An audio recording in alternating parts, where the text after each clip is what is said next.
Renee Starms here, and I want to ask you, how long do you think your blog post should be?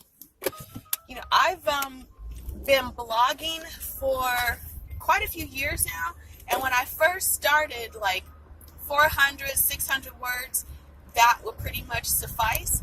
But now that blogging has become as powerful and as important as it is better to have a really thorough piece of content with a lot of good information included. So for today, at least right now for 2017, the sweet spot for blogging is generally about 2,450 words, approximately, like around there, 2,000 to 3,000 words.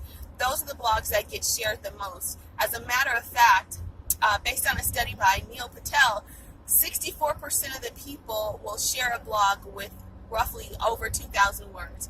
Because if you read something of that length, you're generally going to get a good idea of the subject matter. So when you're putting content out there, make sure you're providing value and being comprehensive.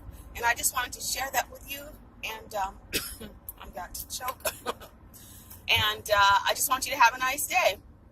So I hope you found this helpful. Click the link below to get more free information and tips, and I look forward to hearing from you. Take care now. Bye-bye.